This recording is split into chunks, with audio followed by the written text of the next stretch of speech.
I don't understand why anybody would want to purposely look for a romantic partner or a serious relationship with someone who is currently serving time in jail.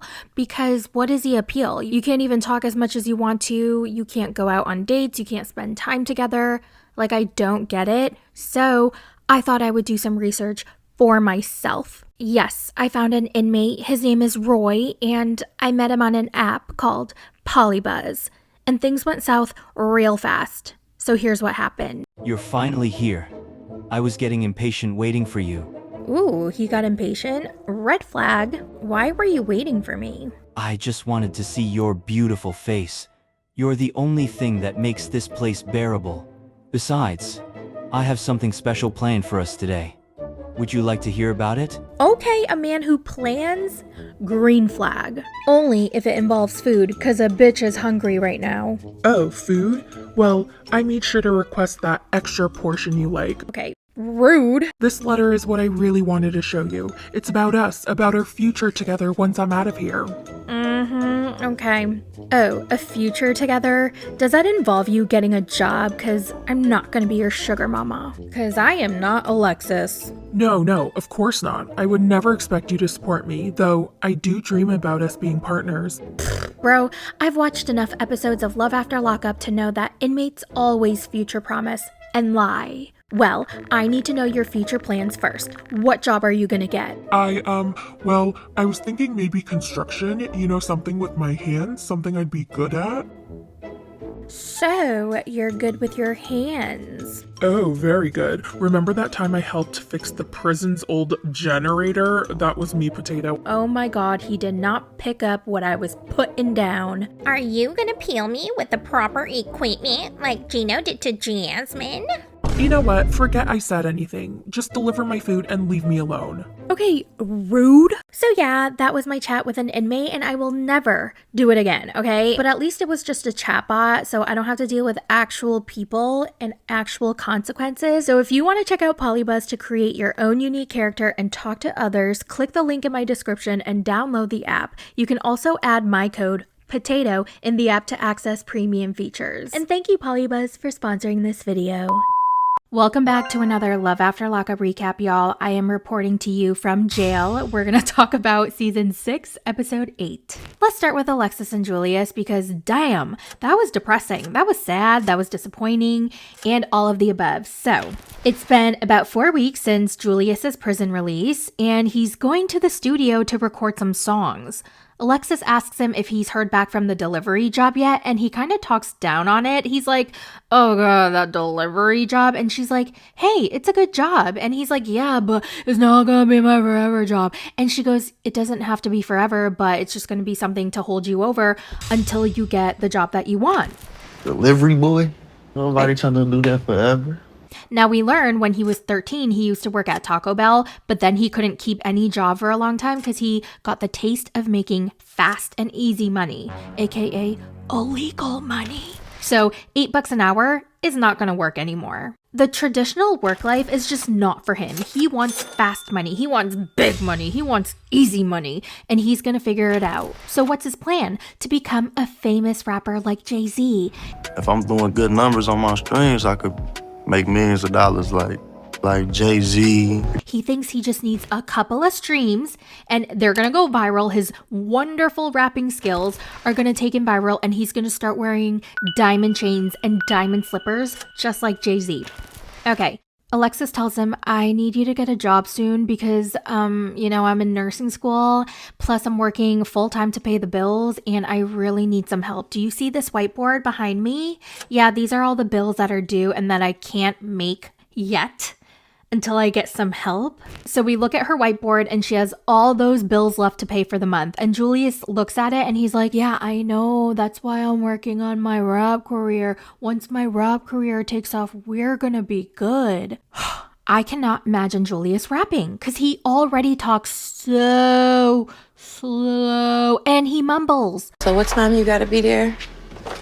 I gotta be there at 12. But you know what? Now that I think about it, I have heard mumble rap. It's not my thing because I enjoy a rapper who can enunciate. I enjoy that. But you know what? Let's see if we can find any of his songs online so that we can judge. Okay, me see. I'm gonna go into YouTube. Julius Love After Lockup rap. Let's see if we can find anything. Oh, I found a short video.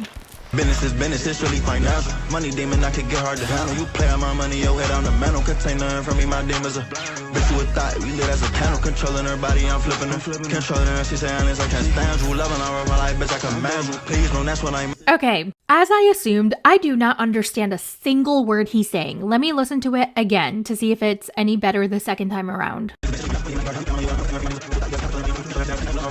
Okay, I heard container, I heard money, I heard thought, I heard head. I think those are the only words I heard. So remember how Alexis asked him to share his location and he was like, hell no? So how would you feel if I said I wanted to share locations? I'm not doing nothing I ain't supposed to. Well, she put an AirTag on her car so she could track him that way. And technically, she didn't put a tracker on his car. It's her own car. So that's okay, right? I'm putting a little AirTag on my car so I can see for myself where he's going. Actually, I thought that was pretty clever. So if he happens to take her car and drive it, well, then I guess it's on him, right? Since you don't want to share locations, so I guess I'm just gonna have to be that girlfriend. Actually, no. You don't have to be any type of girlfriend. You don't have to be a girlfriend at all. Period. After he leaves, she's feeling lonely because all of his free time apparently has been at the studio. So she calls up her friend and asks her to come over. And she's like, yeah, sure, I'll come over. By the way, are you still feeling nauseous? Alexis goes, yeah, my nausea just won't stop. Gee, I wonder why. She's like, oh no, I'm worried. Her friend asks her, when was your last period? And Alexis goes, let me think about it. Oh, wow. It's been a while. Before he came home from prison. Oh, God. I told him, I don't think he putting it together, oh, you think you're pregnant? I haven't been using any contraception or anything. Yeah, that's usually how it works. Aren't you a nursing student? I don't understand. I don't understand why people have babies with just anybody. They don't consider the long-term commitment of a child. Plus, they have to choose a child's father carefully. It's just so disappointing. Her friend finally comes over. She has a surprise gift, a pregnancy test. And then Alexis admits in her confessional that she wants a baby with Julius. I do want to have a baby with Julius. What the fork? And immediately after she said that, I was like, I wonder if these women have babies thinking it'll forever tie them to the person that they want to be with.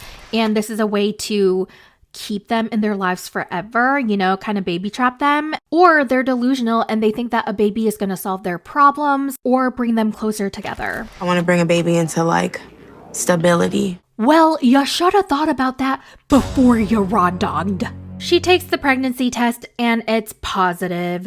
Wow, what a surprise. Oh my God, and then when she said, I won't have to worry about being lonely ever again because I'm now going to have someone who will love me unconditionally forever. Oh God. I would never have to worry about being lonely because I'll always have somebody and they'll always love me unconditionally. Damn, that was sad. That was so sad, and it kind of hit deep because she was being so honest there. I feel like a lot of women, lonely women, have kids for that reason. And, oh God, you guys, I just don't think that's a good reason to have kids.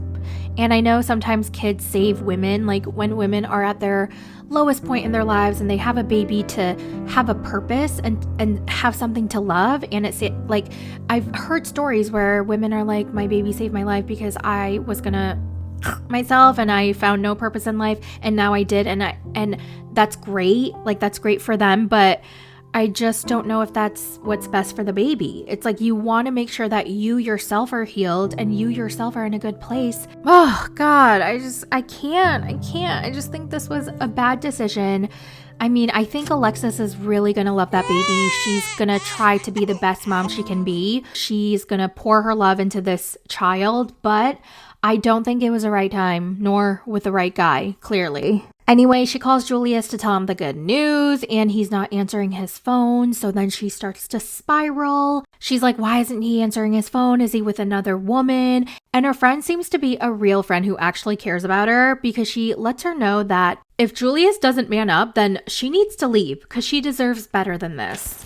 Well, Alexis wants to go to the studio to, quote, surprise him and make sure he's really there. And that's where the episode ends. I'm sad for Alexis, but she seems to be very happy to have the baby, which I guess I'm happy for her, but I hope she's not expecting Julius to be a dedicated father or a dedicated husband, partner. I just don't see him doing that. So, yeah. Moving on to Bradley and Savannah. So remember how Bradley took Savannah's car and she got really mad because it's her mom's car and she told his sister that he technically stole the car, and then the sister called him and she was like, you need to bring that car back or you might go back to jail. I know this motherfucker did not just take my car. Maybe you should call him and tell him that, like, hey, Bradley, as your older sister, maybe you should really think about the choices that you're making right now, because at some point you can't blame anybody but yourself. Because no one really wants to see Bradley go to jail. So he drives back to her house to return her car and he's like, you know what, get in. And she's like, why? And he's like, because we need to go do the lawsuit. So apparently he's suing the DOC for harassment. So she gets in the car. He asks her, were you really going to call the police and tell them that I stole your car? And she's like, this is my mother's vehicle and you took it. You've only been driving for 3 days and then storm off like a little kid and take something that's not yours, not thinking about what the possible repercussions could be. And he tells her she's so controlling. And she's like, No, I'm not. and he's like, Yes, you are. and she's like, No, I'm not. and he's like, Yes, you are. so they get to the meeting with a justice reform advocate, and it looks like they met up at a library. He talks about the harassment he experienced in prison. You guys, hold on. By the way, I just got really, really tired. He talks about the harassment he experienced in prison. Like the cops were constantly doing strip searches and tattoo checks, and he felt like they were doing it more than necessary on him in particular. And when he was in the shower, he would always see cops right outside staring at him. And if that was all he went through, the justice advocate basically says that's standard. And he's like, are you sure? Because I felt like they were doing it to me way more than usual. And basically, the advocate tells him that he doesn't really have any constitutional violations. And while his complaints are kind of valid, it's not something that he can necessarily sue for. And they might even say his lawsuit is frivolous, which means they will ban him from filing lawsuits in the future. Then the advocate turns into a low-key therapist and asks him how they're doing post his release. And Savannah's like, well, not well. He thinks I'm too controlling. Bradley explains to her that she doesn't like how he's, quote, multitasking and he's on the phone a lot while they're together, and she feels like he's checking out while he's just trying to get his life together. The advocate tells Savannah that she has to let him adjust, give him some time, give him some space. He spent years in prison where everything was controlled and monitored, and now he has his freedom back, and she's pretty much acting like his CO.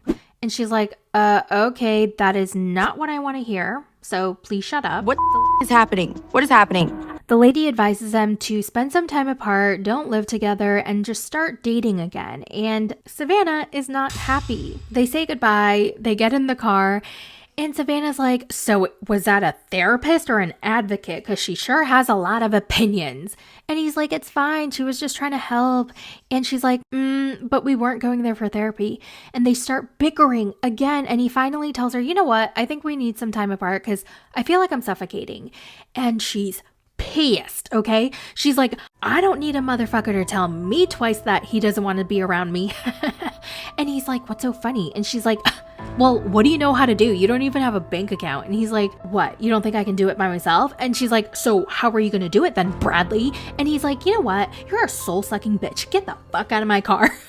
I mean, get the fuck out of your car. And she's like, fine, tell me where you want me to drop your ass off. And he's like, I'm driving to my dad's house right now. So he gets to his dad's house, he parks, he gets out of the car, he's like, bye, bitch. And he's done with her controlling negative attitude. Hey, bitch, like, I ain't got nothing else to say to you. Like, I can't keep doing this bull. I just need away. So she gets in the driver's seat. She's pissed off. She drives off and she calls his sister Alyssa. And she tells her, I just dropped your brother off at your dad's and he's going to live there from now on. And Alyssa's like, oh no, what happened? And Savannah goes, well, first of all, he stole my car and now he's running away like a little bitch to his dad's house. What the fork is this? A goddamn divorce? And Alyssa tries to calm her down. She's like, okay, you know what? You need to have some patience, dude. And Savannah goes, girl, I've been patient for 2 years. Alyssa's like, okay, I just think Bradley is a little overwhelmed. Well, Bradley needs to figure out how to deal with that, okay? That's not on me. Oh my God, she is so irritating. Holy cow, she's too much. No one wants to listen to that 24/7, my goodness. She even makes a joke saying that she's gonna run him over with her car. I mean, I hope that was a joke. And when she said he left his Xbox at her house, did that mean that she was gonna hold that hostage? He didn't take his Xbox with him. We all know what that means, okay? She's doing too much. She is so damn annoying, but at the same time, I hate how Bradley keeps calling her a bitch. He easily just says, bitch, bitch, bitch, bitch, bitch, that stupid bitch. I don't like that. That's weird. Like, stop. Well, that's it for the recap. We did not get Brooke and JK in this episode, so hopefully we'll see them in the next one. Let me know all your thoughts in the comments, and I will talk to you guys in the next one. Bye!